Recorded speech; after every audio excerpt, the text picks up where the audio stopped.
안녕하세요. 사연 읽어주는 남예입니다. 오늘도 와주셔서 감사드리며 오늘의 사연 시작하겠습니다. 안녕하세요. 수원에서 작은 곰방을 운영하는 30대 여성입니다. 저에게는 남들에게는 절대 말 못하는 끔찍한 가정사를 가지고 있어요. 남편에게 털어놓을 때도 헤어짐을 각오했을 정도로 수치스럽고 다시는 떠올리기도 힘든 일이죠. 날 때부터 문제가 있었는지 점집이나 철학관에 갈 때마다 늘 듣는 소리가 멀쩡히 살아있는 부모가 있는데도 부모 복이 없어 혈혈단신으로 살아야 하는 팔자라고 하더라고요. 재미로 들어갔다가 그 소리 듣고 나면 마음에 찬물을 끼얹은 듯 오랫동안 얼어붙어 있곤 했습니다. 그래서 지금은 아예 발길도 하지 않아요. 부모와 절연하면 다시는 그런 더러운 꼴을 보지 않아도 된다고 생각했는데 저는 부모 복이 없어도 너무 없었어요. 낳아준 부모 복이 없으면 시부모 복이 중간이라도 가면 좋잖아요. 그게 뭐가 그렇게 큰 욕심이라고 하늘은 제게 의지할 만한 어른 하나를 허락해주지 않더군요. 20대 초반 갑작스럽게 부모와 연을 끊기로 결심하기 이전의 삶은 생각보다 평범했습니다. 회사원인 아빠, 전업주부 엄마, 그리고 2살 아래의 남동생의 평범한 가정이었어요. 오히려 아빠께서는 늘 제게 올바른 가르침을 주시려 노력하시고 엄마께서는 저희에게 부족한 것이 없는지 살펴주시려고 노력했죠. 성은아, 사람은 늘 정직해야 한다. 다른 건 몰라도 입에 거짓을 올리기 시작하면 그게 습관이 되는 거야. 그러니 늘 정직하게만 살아라. 그러면 반은 가는 거야.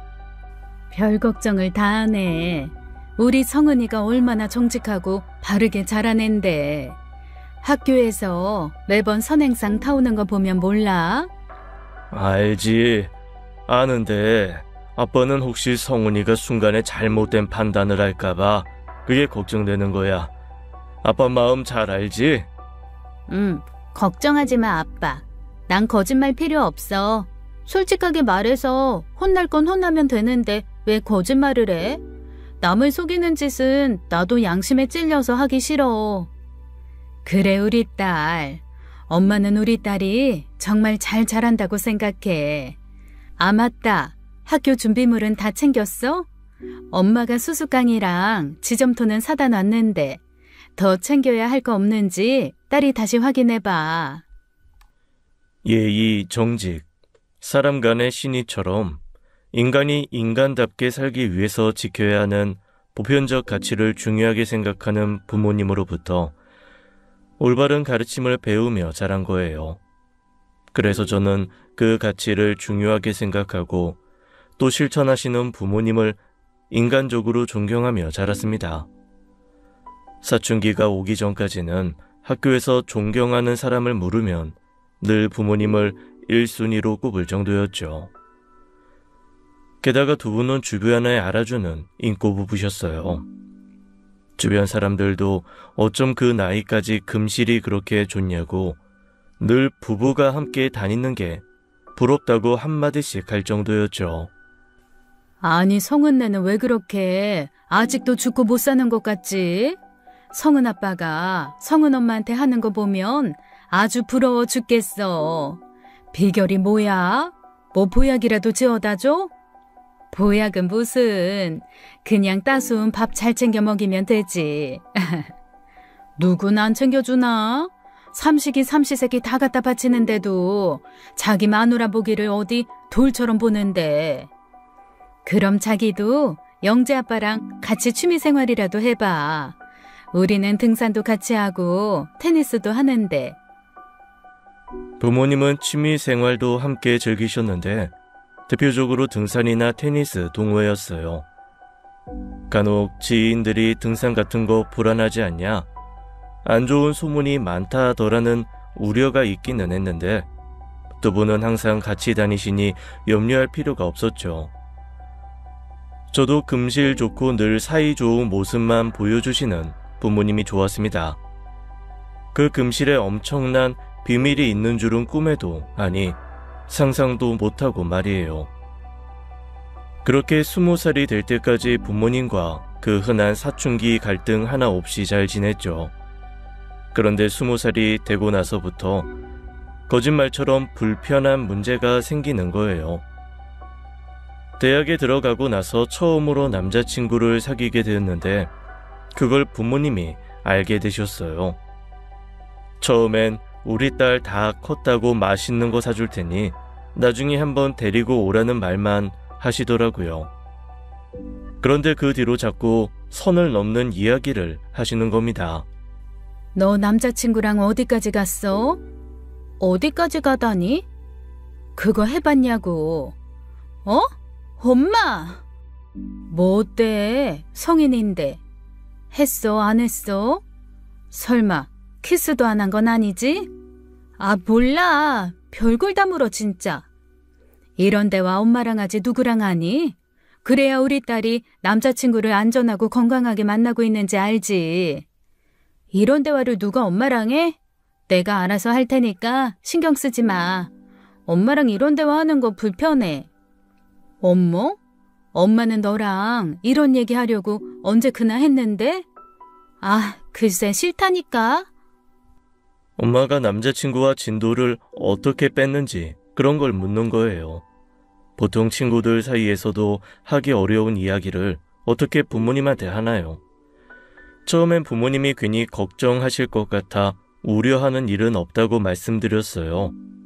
그런데 엄마는 오히려 그러면 안 된다고 저를 질책하는 겁니다. 아유, 그럼 그렇지. 성은이 너 순진에 빠져가지고 그러면 남자친구들이 안 좋아해. 괜히 남자친구 애태우지 말고 화끈하게 자빠져 봐. 엄마, 딸한테 그런 얘기하는 사람이 어딨어. 남들은 어린 나이에 임신할까봐 노심초사한다는데. 뭐 하지 말라고 한다고 해서 영영 안 할 것도 아닐 텐데 뭐. 암만 거짓말 안 하기로 약속했다고 해도 결국 그 거짓말은 다 하게 되더라. 엄마가 몰라? 너 나이 다 겪어본 사람인데 안전하게 피임하고 즐기면서 사는 게 중요한 거야. 너도 다양한 경험을 가져보는 게 좋지. 아, 됐어. 아, 진짜 내가 알아서 한다니까 왜 그래? 생각지도 못한 문제로 엄마와 얼굴을 붉히는 일까지 생긴 겁니다. 그런데 엄마는 불편하다는 제 말을 귓등으로 듣지도 않고 아빠가 있는 자리에서도 꺼리낌 없이 그런 이야기를 하는 거예요. 엄마랑 하는 이야기도 민망한데 아빠라니.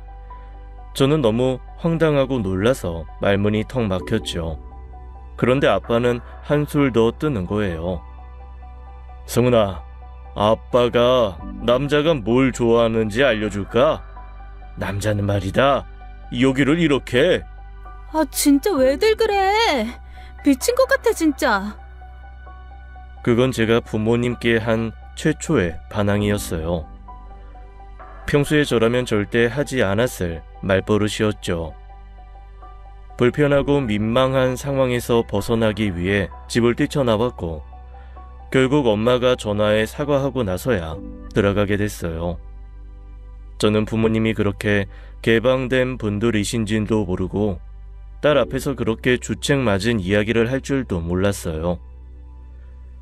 그동안 세상에서 가장 존경하던 부모님은 대체 어딜 가셨나 싶을 정도로 충격이 컸습니다.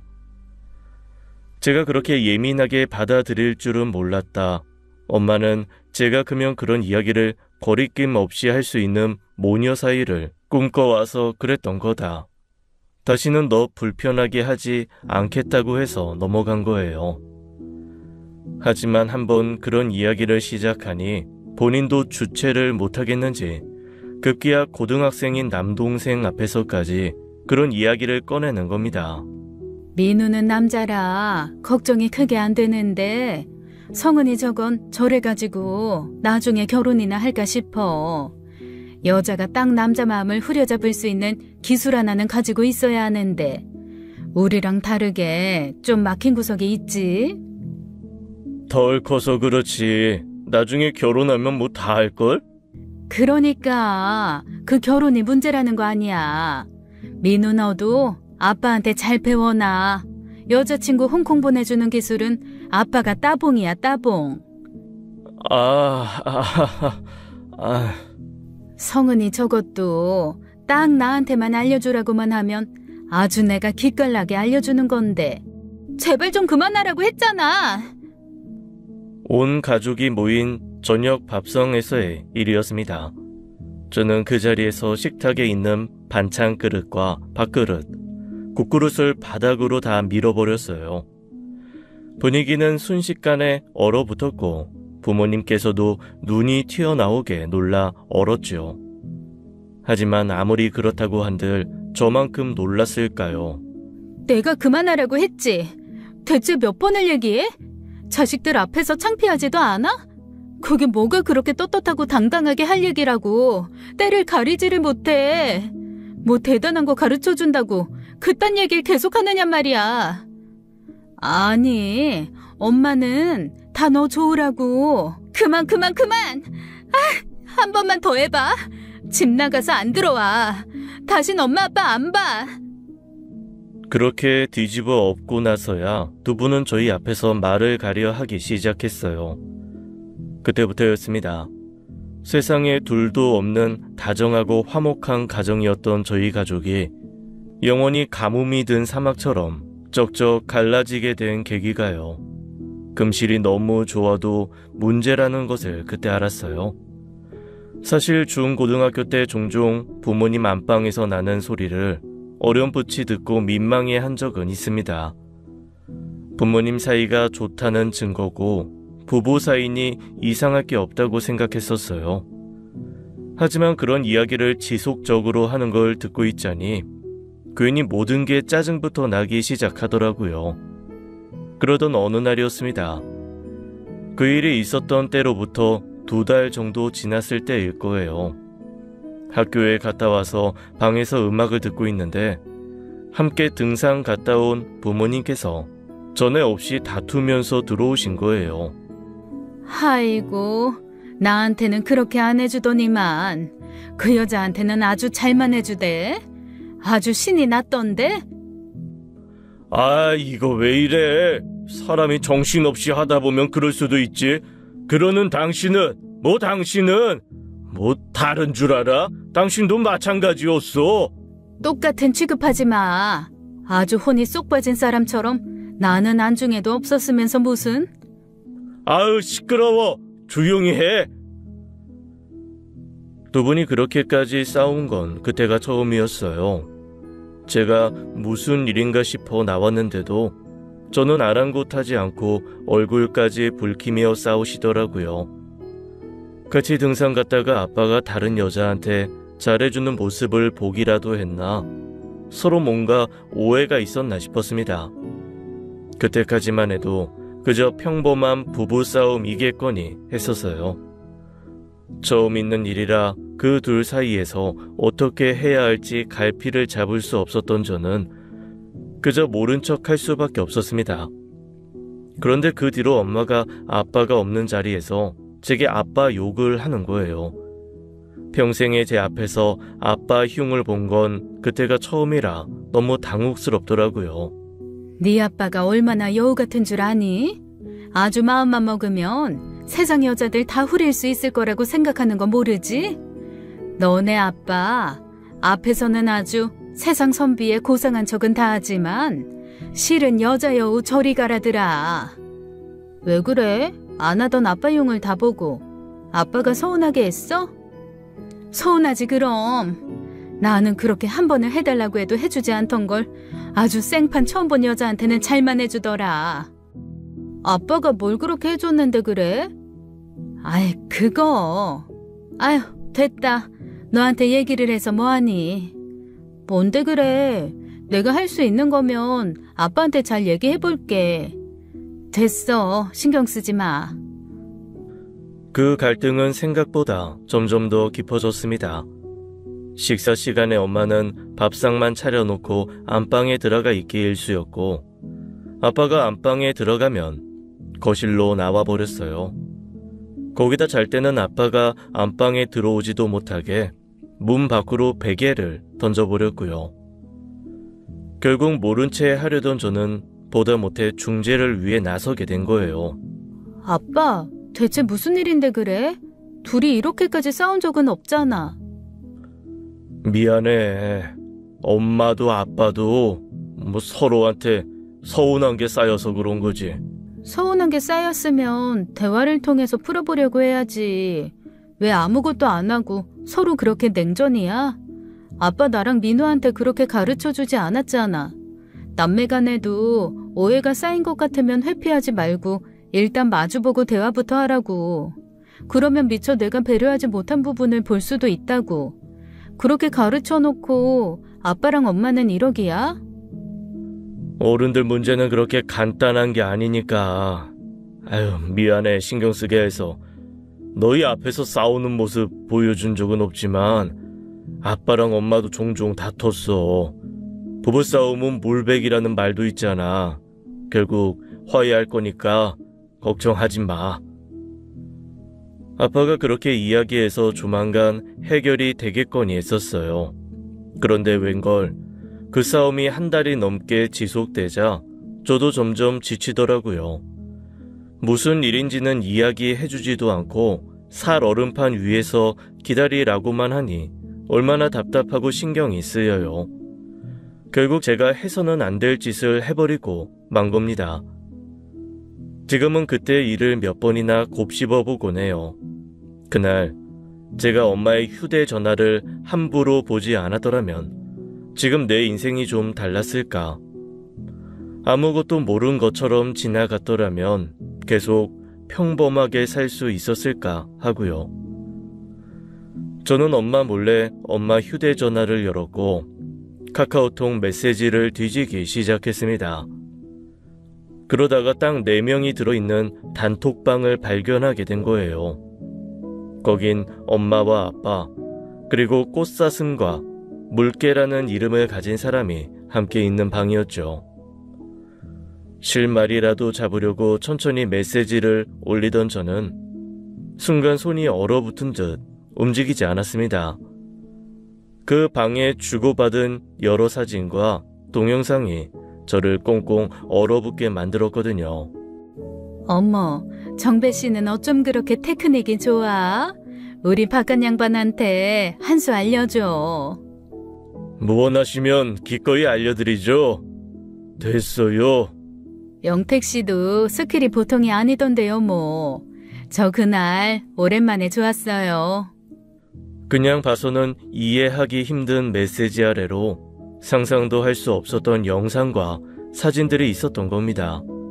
그러니까 그 4사람은 다 함께 모여 한 방에서 사랑을 나눈 것이었어요. 4사람이 뒤엉켜 있는 그 모든 과정을 영상과 사진으로 남기고 단톡방에 모여 돌려보면서 그 일에 대해 이러쿵저러쿵 떠들고 있었던 거죠. 도저히 부모님이 나누었다고 보기엔 힘든 음담패설까지. 그제야 엄마가 했던 말이 무슨 말인지 알겠더라고요. 그 여자한테는 해줬지만 엄마한테는 해주지 않았던 것이 뭔지 그 카톡방을 통해 알게 되었고요. 저는 정말 말도 못한 충격에 휩싸였습니다. 부모님이 서로 그런 메시지를 주고받았다고 해도 충격받을 상황인데 그 사이에 다른 부부 둘이 더 끼어있다는 게 말이 되나요?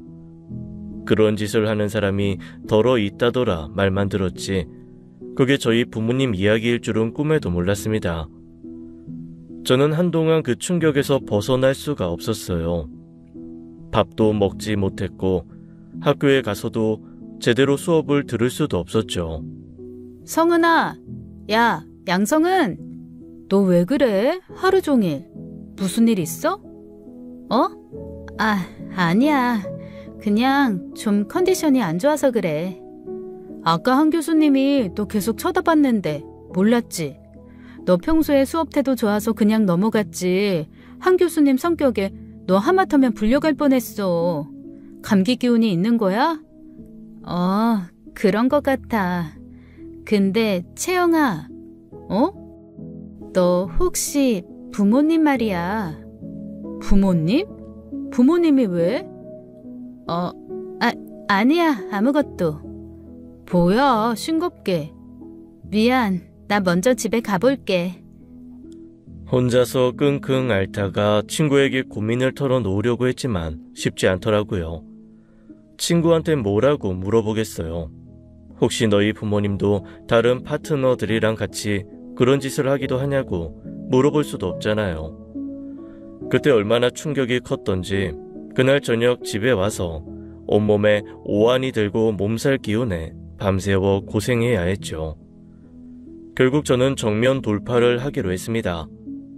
도저히 잊으려야 잊을 수가 없어서 두 사람의 해명이라도 듣고 싶었던 거예요. 그런데 부모님께서는 뜻밖의 반응을 보이셨죠. 엄마, 미안해. 일단 사과부터 하는 이유는 내가 엄마 핸드폰을 몰래 봤기 때문이야.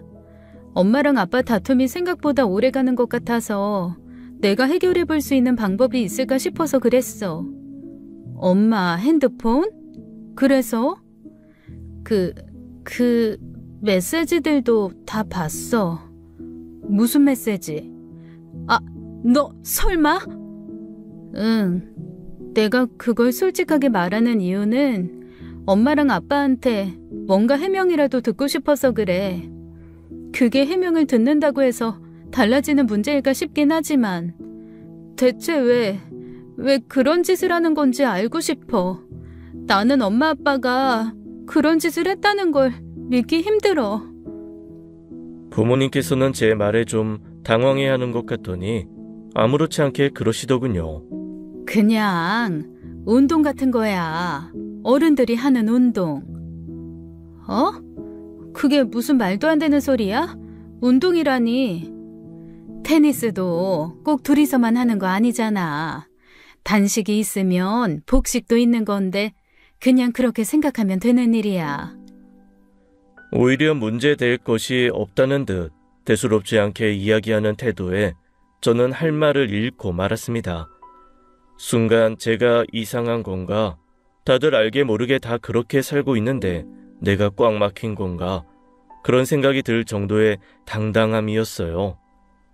성은아, 네가 이해하기 힘든 세상일지 모르겠지만 우리 나이 때까지 살다 보면 웬만한 일들은 다 무뎌져서 사는 재미가 없어.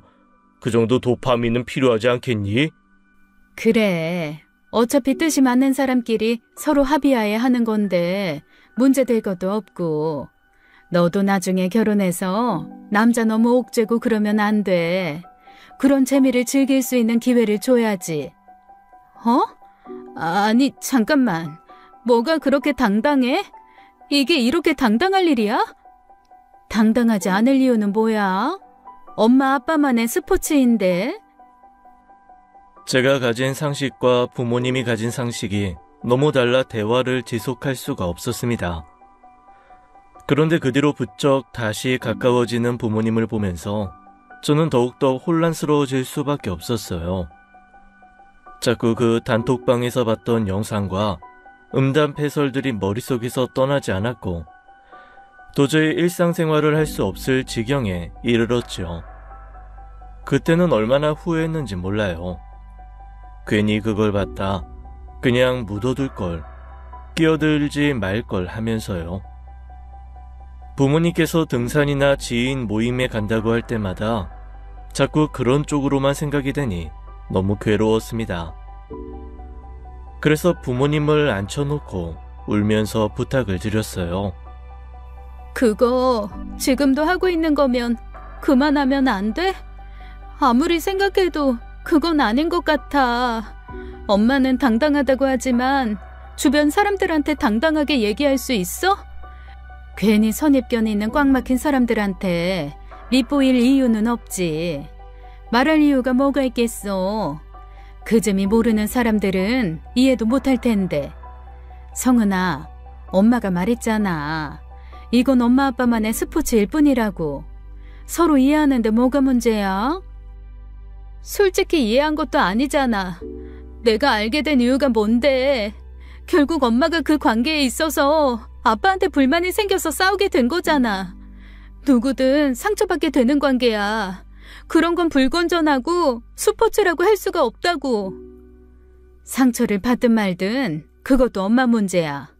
스포츠 하다 보면 맨날 보람만 느끼고 즐겁기만 해. 너도 적당히 해. 이건 엄마 아빠 사생활이니 네가 거기까지 참견할 바가 아니야.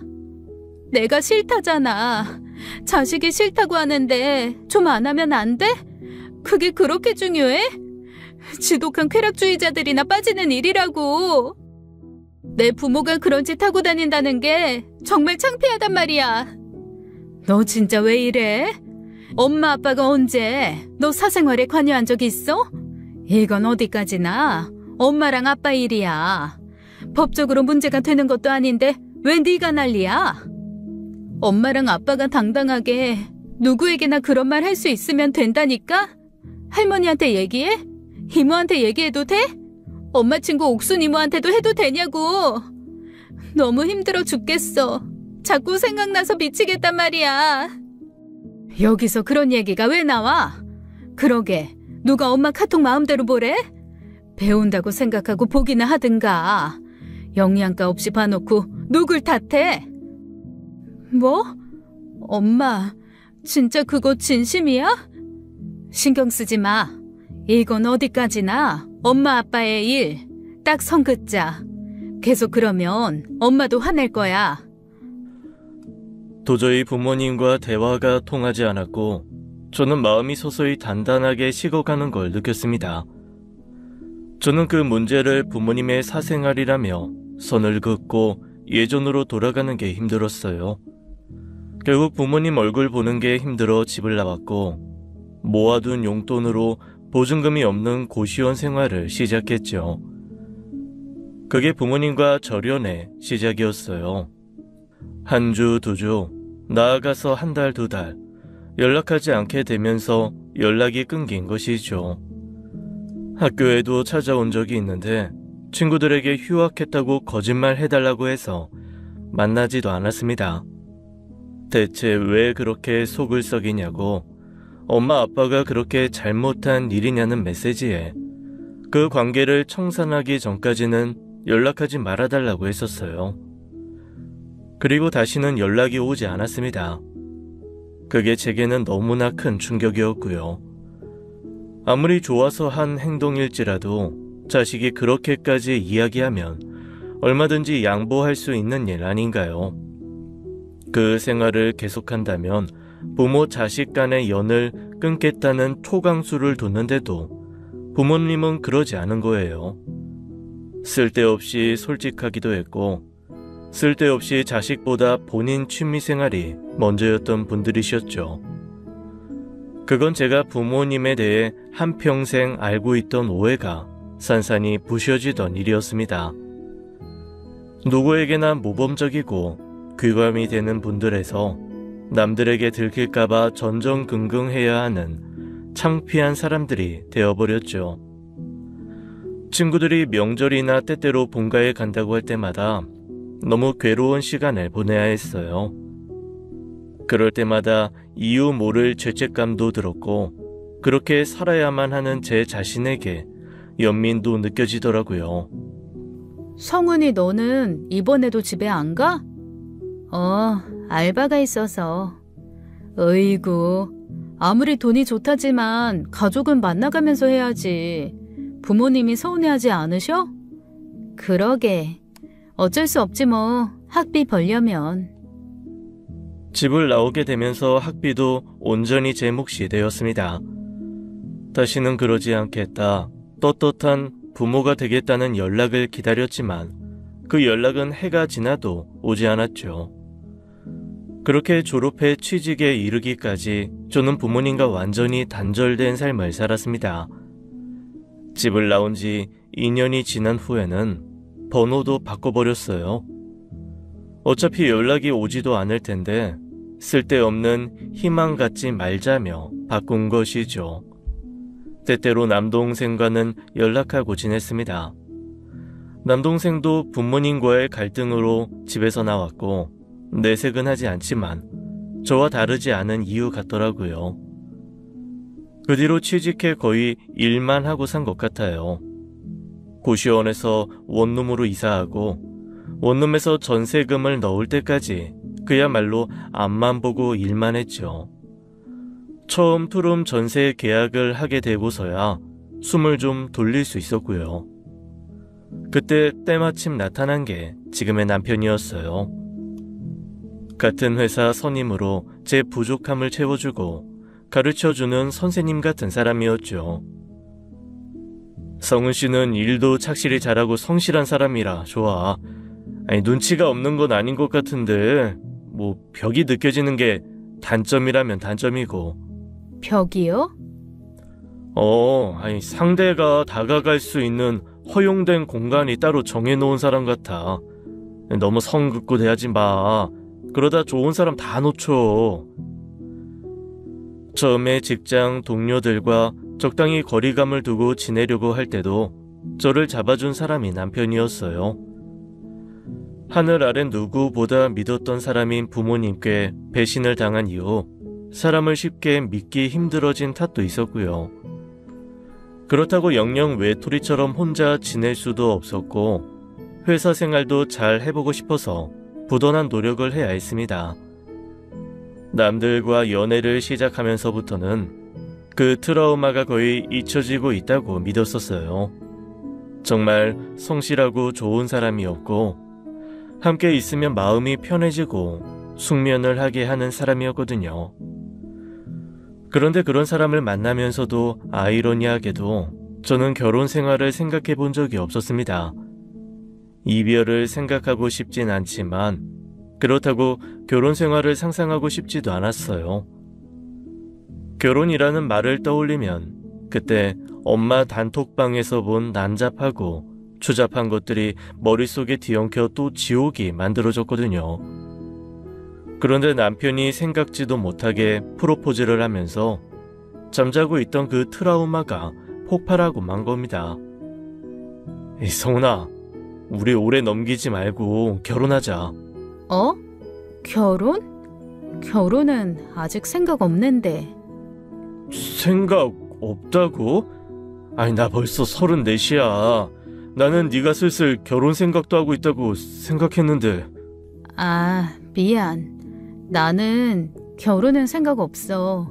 그냥 이대로 연애만 하는 것도 좋은데. 이유가 뭔데? 나는 결혼 상대가 아니라 이거야? 아니야. 경환 씨 문제가 아니라 그냥 결혼이라는 것 자체가 난 별로 하고 싶다는 생각을 해본 적이 없어. 그때 남자친구는 저를 황당하다는 듯 쳐다보았어요. 헤어지자고 해도 할 말이 없었습니다. 결국 저희는 2년 열애 끝에 처음으로 생각할 시간을 갖게 되었죠. 저는 남자친구를 실망시켰다는 죄책감과 트라우마에서 벗어나지 못하는 자기 혐오에 빠져 살이 7kg나 빠졌어요. 오죽했으면 시작을 갖자던 남자친구가 하루가 다르게 야위어가는 저를 보고 놀라 병원에 가보자고 했을 정도였죠. 저는 남자친구를 정말 많이 사랑했었어요. 그깟 트라우마 때문에 남자친구와 헤어지고 싶지도 않았고 서로 시간을 갖기로 하는 동안 그 사람이 제게 얼마나 소중한 사람인지 새삼 깨닫게 되었죠. 결국 저는 뭐 아니면 도라는 심정으로 남자친구와 헤어질 각오를 하고 제 트라우마를 드러냈습니다. 그건 그 일 이후 누구에게도 둘도 없는 어렸을 때 절친에게도 하지 않았던 이야기였죠. 저는 지금 여러분들에게 이야기하는 것처럼 제 어린 시절부터 부모님과 연을 끊게 되기까지의 1년의 과정들을 하나도 숨김없이 이야기했어요. 말하다 보니 어제 일처럼 떠오르는 그 괴로운 감정에 눈물을 흘리느라 몇 번이나 말을 하다 멈추길 반복하면서요. 누구한테도 말하고 싶지 않았어. 특히 경환 씨한테는 더더욱. 근데 나도 여기서 벗어나고 싶어. 내 부모의 그늘에서 벗어나서 행복한 결혼 생활을 하고 싶어. 그런 일이 있었구나. 솔직히 처음엔 네가 이해가 되지 않았었는데 지금은 이해할 수 있을 것 같아. 이해한다는 말이 네가 상처가 될지도 모르지만 나였어도 나라도 쉽게 용서가 안 될 것 같아. 미안해, 경환 씨. 상처 주려고 했던 건 아닌데. 성은아, 네가 왜 사과를 해? 네가 사과할 일 아니야. 근데 성은아, 이 문제는 어떻게든 극복할 수 있는 문제라고 생각해. 나는 너한테 좋은 남편이 될 거라고 약속할 수 있고 그 일이 더는 너에게 상처가 될 수 없도록 내가 노력할게. 그러니까 우리 결혼하자. 나랑 결혼하면 경환 씨 부모님께는 내 부모님 얘기할 수도 없을 거야. 천의 고아처럼 천덕꾸러기 며느리가 되어야 하는데 부모님께서 날 반기시겠어? 그런 건 상관없어. 나는 너만 있으면 되고 부모님도 내 결정 존중해 주셔. 그러니까 그런 건 걱정하지 마. 알았지? 남자친구는 제 흠을 전부 감싸 안아주었어요. 시댁에는 제가 어렸을 때 부모님께서 돌아가셨다고 했고 저는 부모 없이 결혼을 진행했죠. 그래도 결혼 소식은 전달했어야 한다고 생각하시는 분들이 있을지도 모릅니다. 저도 고민하지 않은 건 아니었어요. 하지만 그렇게 오랫동안 남처럼 살다 내가 필요해졌다는 이유로 부모님을 부르고 싶지 않았습니다. 더군다나 남동생이 하는 이야기에 마음을 굳히기도 했고요. 그냥 누나가 생각했던 대로 조용히 시집가. 지금 집에 알릴 타이밍도 아니야. 왜? 무슨 일 있어? 아빠한테 소송 걸렸어. 상간남으로. 여튼 복잡해졌어. 누나도 알잖아. 남동생과 저는 긴 말 하지 않았습니다. 저는 아빠 앞으로 소송이 걸려있다는 말에 결혼식 소식을 알릴 생각을 완전히 거두었고요. 나중에 알게 된 사실이지만 아빠와 엄마는 다른 부부와 똑같은 짓을 하다가 수틀린 상대쪽 남편에 의해 신고당한 것이었습니다. 똑같은 짓을 해놓고 어느 한쪽이 그렇게 걸고 넘어지면 세상 민망한 싸움이 될 수도 있는 게 그런 관계였죠. 어렸을 때부터 절대 거짓말을 하면 안 된다고 교육받고 자라와서인지 시부모님을 속이고 결혼하는 게 더더욱 마음에 걸렸지만 그게 저한테는 최선이었던 거예요. 시부모님께서는 정말 좋은 분들이셨습니다. 부모복이 시부모 복으로 돌아왔는지 부모님의 빈자리를 채워주시는 시부모님께 무척 감사했어요. 특히 시어머니께서는 어린 시절 어머니를 일찍 여의셨다며 제가 부모 없이 자란 서름을 이해하신다고 했죠. 성은아, 남편 생기면서 엄마 아빠도 생겼다고 생각해. 나는 딸 하나 더 생겼다고 생각할 테니까. 알았지? 감사합니다, 어머니. 말씀만으로도 정말 든든하고 감사해요. 나는 그냥 말만 하는 사람 아니야. 네 시아버지도 무뚝뚝하고 표현이 없어서 그렇지. 속은 은근히 다정하고 세심한 사람이야. 어제는 네 부모님 제사를 우리가 모시는 게 어떻냐고 묻더라. 네? 아니에요. 제가 따로 절에 모시고 있으니 제사는 신경 쓰지 않으셔도 돼요. 그런 걸로 신세 지고 싶지 않아요.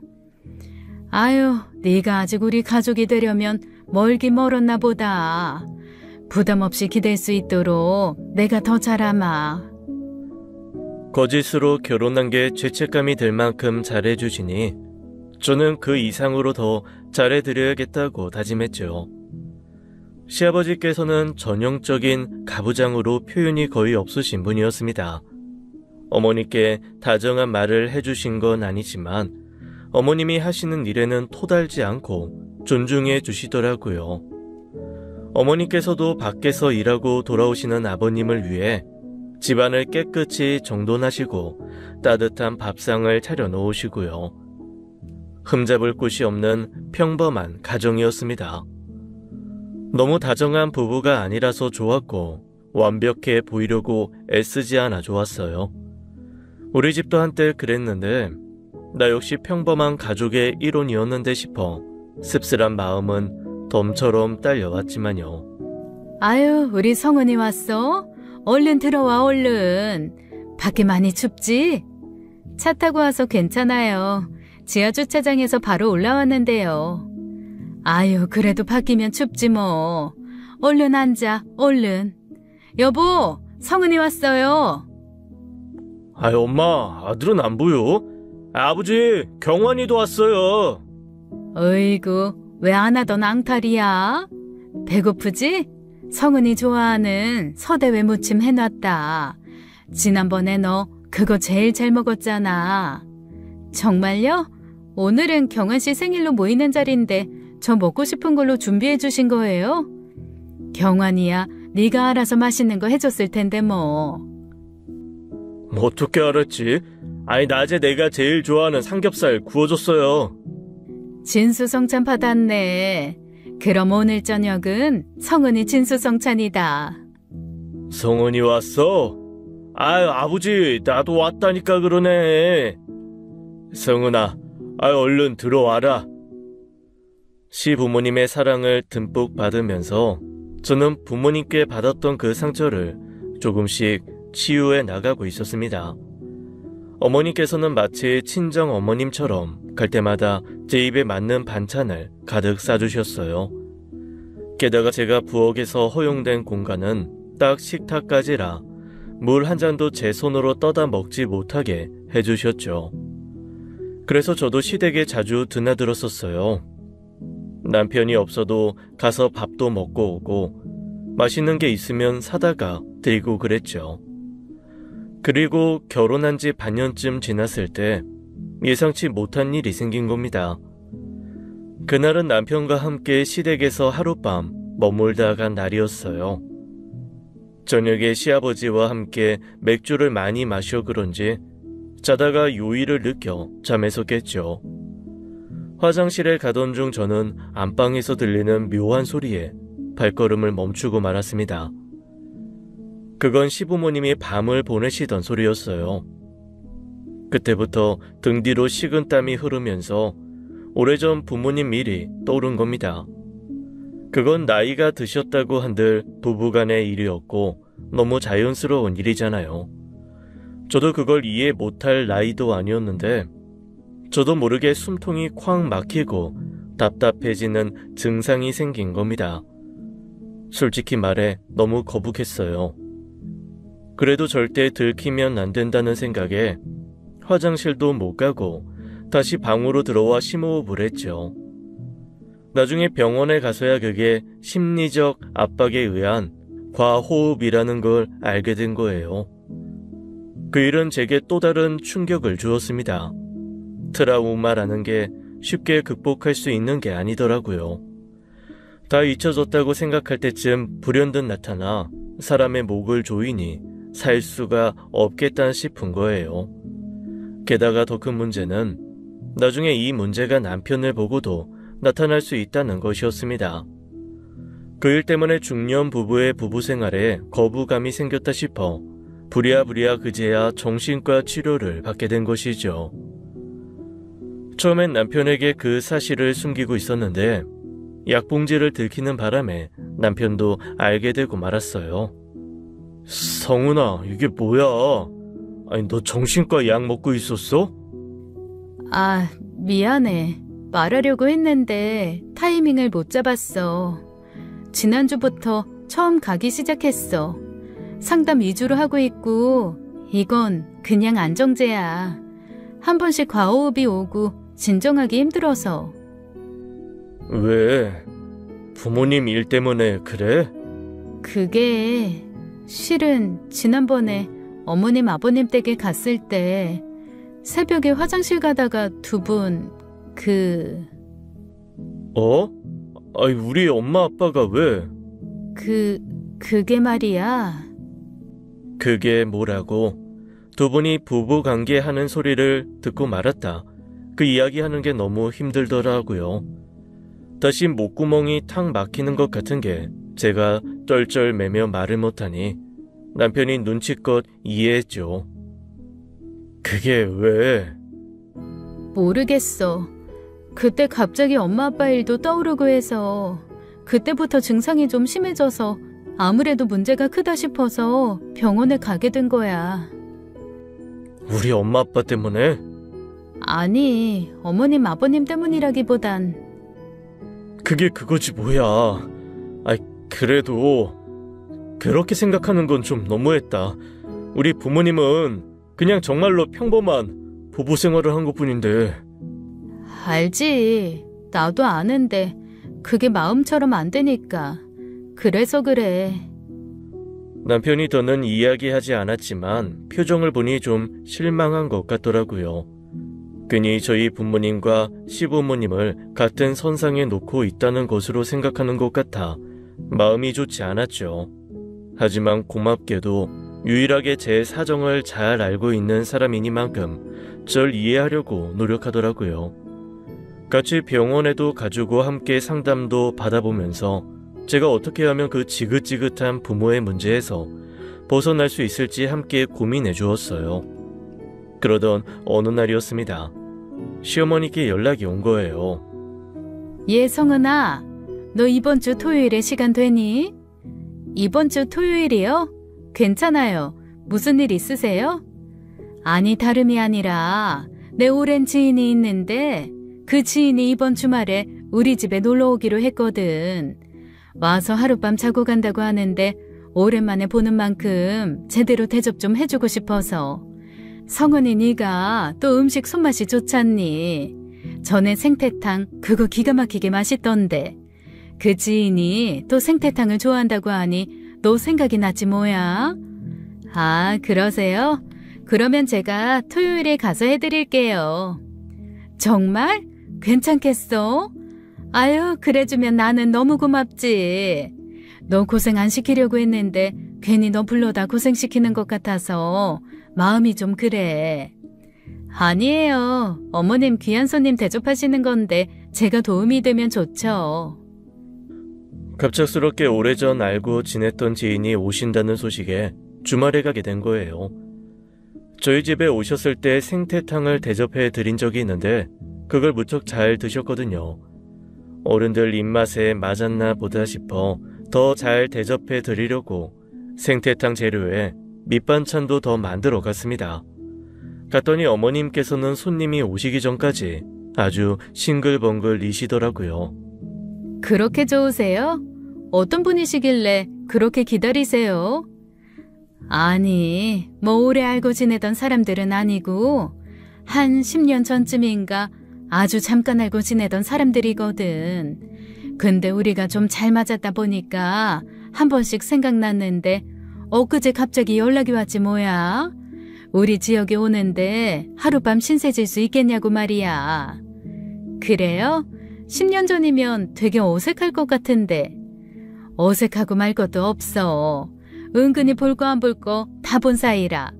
어머, 왔나 보다. 초인종이 울리자마자 어머니께서는 불이 나게 달려가 맞이하셨어요. 어린아이처럼 좋아하는 모습을 보면서 괜히 저도 기분이 좋았습니다. 그 손님의 정체를 마주하기 전까지 말이에요. 아유, 오랜만이에요, 미영씨. 그러니까 이게 대체 얼마만이에요? 연락을 끊어버려서 난 또 우리 보기 싫은가 했지. 이것저것 사정이 있었어요. 뭘 좋아하실지 몰라서 과일 좀 사왔는데.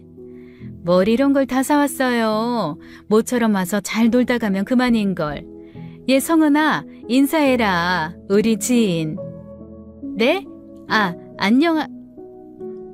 저는 돌아서서 인사를 하려다가 얼어붙고 말았습니다. 어머님의 지인이라고 했던 그 사람들이 바로 저희 부모님이었던 거예요. 얼마나 놀랐는지 숨을 쉬는 것도 잊어버릴 정도였죠. 어? 왜 그래? 네? 아, 아무것도 아니에요. 안녕하세요. 저는 겨우 시선을 회피하며 인사를 마무리했고 저희 부모님도 저를 보고 크게 놀라시다가 일단절 모른 척 하더라고요. 우리 며느리가 생태탕을 또 기가 막히게 잘 끓이거든요. 아, 그래요? 그새 아드님 결혼을 시키셨나 보네. 예, 작년에 갔어요. 새색시지 뭐. 어머님의 말에 엄마와 아빠가 저를 힐끔 보더라고요. 설마 결혼까지 말없이 할 줄은 몰랐는지 내심 저를 원망하는 듯한 표정이었습니다. 저는 애써 그 시선을 무시하고 음식 준비를 하는 척했지만 머리부터 발끝까지 안 떨리는 곳이 없었어요. 당장이라도 주저앉고 싶은 거 내색하지 않으려고 얼마나 애썼는지 모릅니다. 급하게 식사를 차려드리고서는 일이 있다고 도망치듯 나와야 했어요. 성은아, 밥은 먹고 가야지. 아니에요, 어머니. 저 일이 있어서 먼저 가볼게요. 그래요. 잘 가요. 네, 그럼. 저는 급하게 머리를 숙이고 나왔습니다. 나오자마자 엘리베이터를 기다릴 새도 없이 바로 비상구 계단으로 들어와 주저앉았죠. 다시 호흡이 가파오기 시작했고 급하게 비상용으로 들고 다니던 안정제를 먹을 수밖에 없었습니다. 그렇게 한 30분을 계단에 축 늘어진 채 앉아 있었을 거예요. 정신을 차리고 나니 대체 이게 무슨 일인가 싶더라고요. 부모님은 눈치상 저와의 관계를 이야기할 것 같진 않았습니다. 하지만 그렇다고 안심할 수는 없었어요. 이미 알게 된 이상 자주 만날 일이 생길지도 모르고요. 그럴 때마다 더 큰 거짓말을 해야 할 것 같아 마음이 너무 불편하더라고요. 겨우 몸을 일으켜 집으로 가야겠다고 생각하던 그때였어요.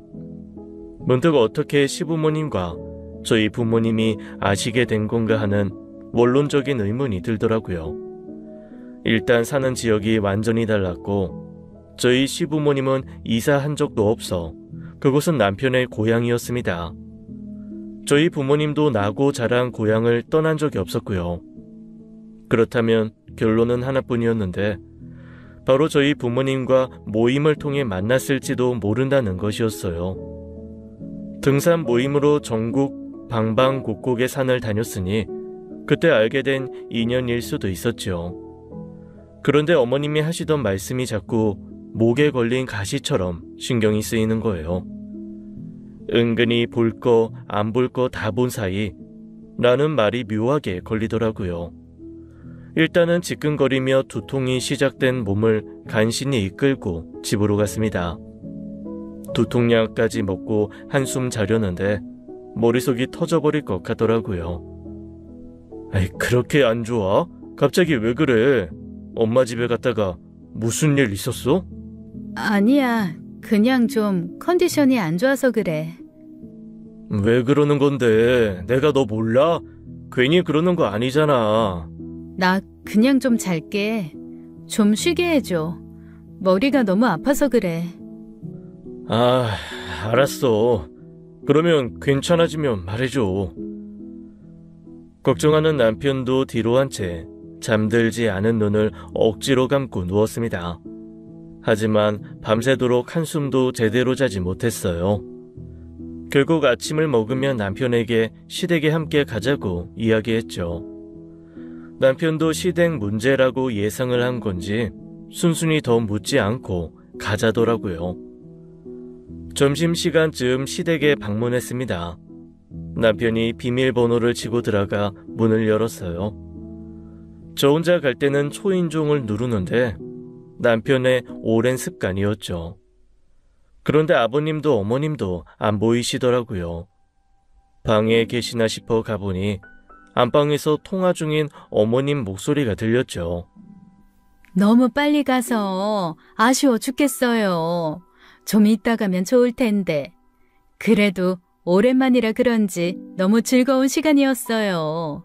10년이면 강산도 변한다지만 정배 씨는 여전하던데요?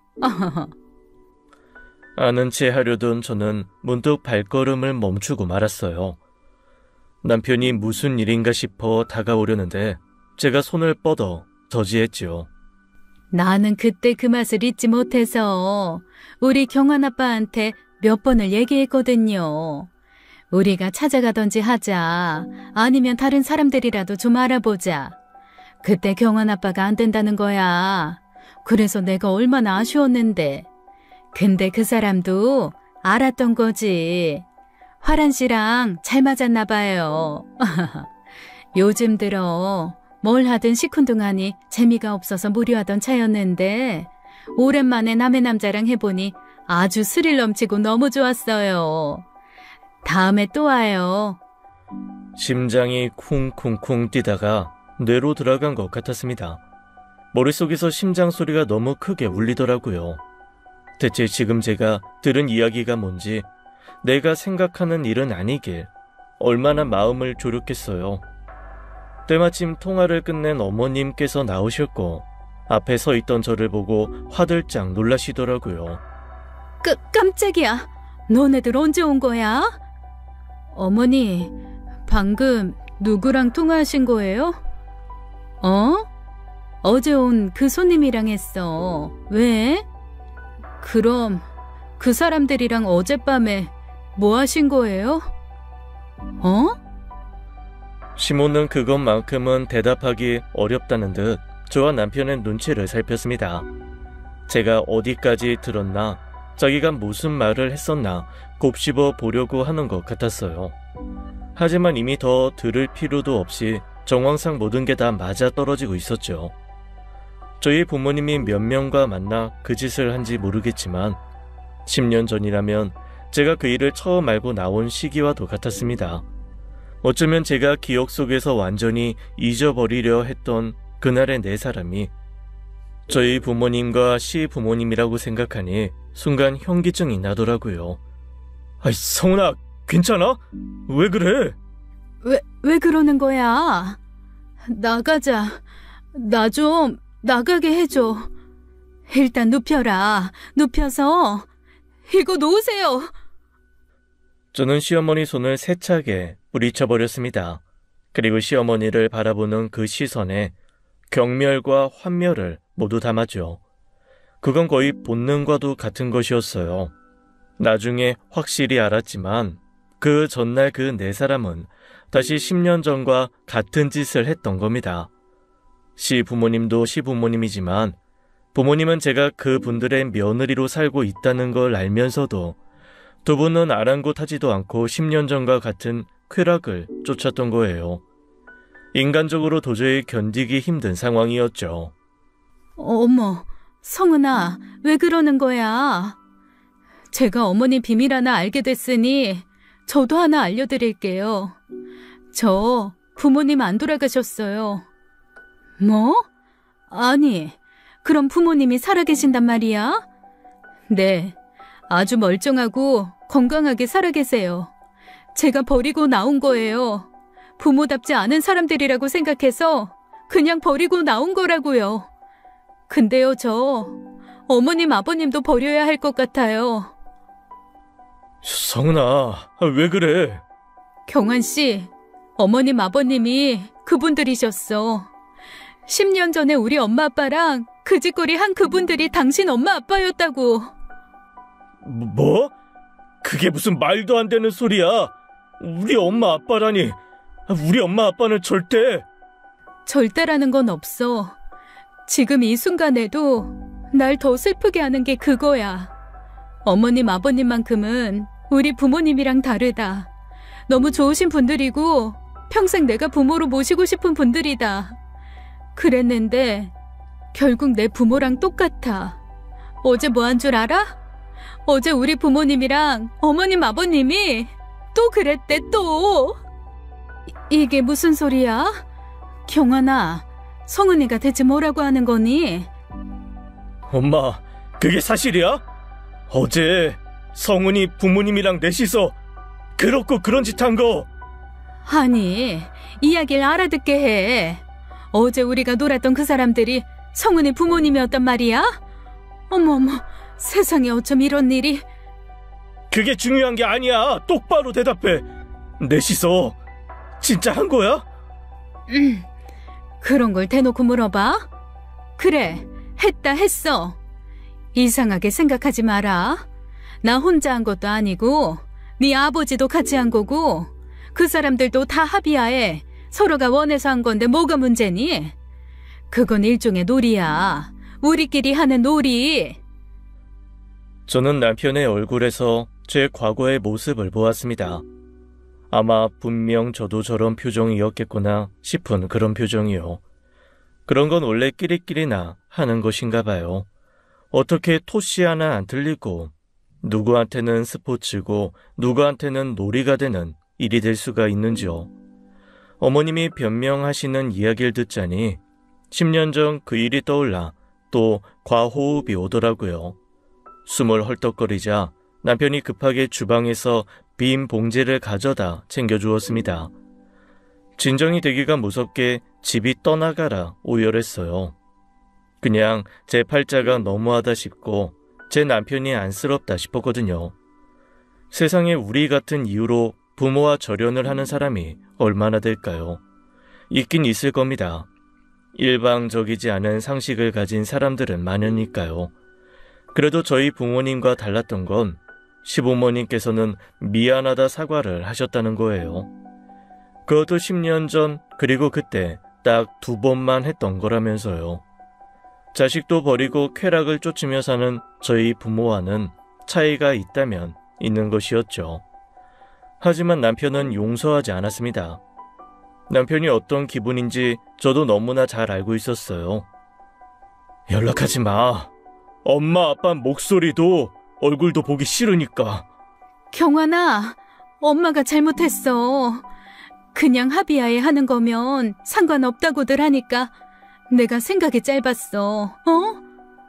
그게 어떻게 상관이 없는 일이야. 엄마 나중에 지연이 시집가면 사돈한테도 이야기할 수 있어? 그런 취미가 있었다. 같이 해볼 테냐? 할 수 있어? 그건 힘들지. 엄마도 아빠도 알면서 했던 거야. 아무도 모르게 뒤에서 그런 짓을 하는 스릴을 즐긴 거라고. 실망스러워. 내가 성훈이한테서 성훈이 부모님 이야기 들을 때마다 얼마나 경멸스러웠는지 알아? 근데 그게 내 부모라니 난 도저히 용납이 못해.